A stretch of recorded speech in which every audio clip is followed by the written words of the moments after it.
wa idara, mashemasi na wasalimu kwa jina la Yesu.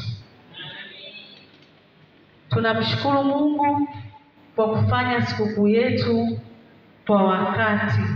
Bwana Yesu asifiwe. Tumefanya sawasawa na taifa zima linavyofanya.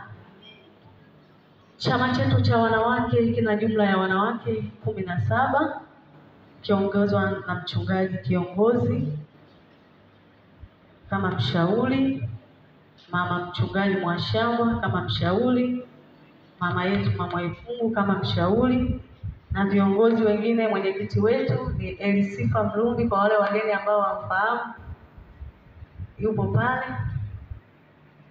Amina.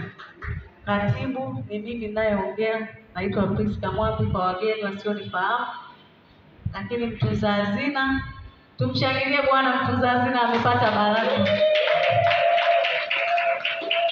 Alikuwa leo asome ripoti, lakini amepata baraka ya mtoto na ametuongezea dabodabongei. Jina la Bwana libarikiwe.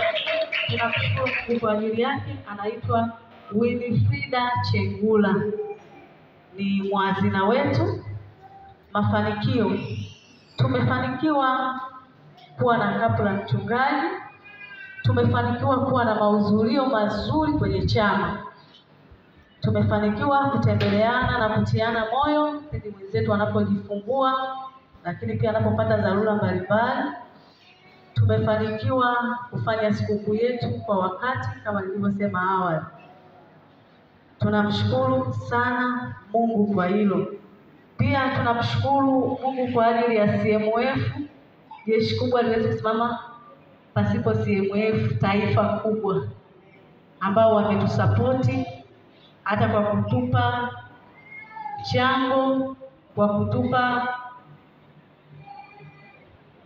mwendelezo, yaani wa kutupa fedha ili kutunisha mfuko wetu. Mungu awabariki sana. Mwisho, tunashukuru meza ya wachungaji yote na wazee wa kanisa. Jumla ya mapato yetu yote katika mfuko ni 361,000. Matumizi ni 30,000. Mungu awabariki. Naomba kuwasilisha.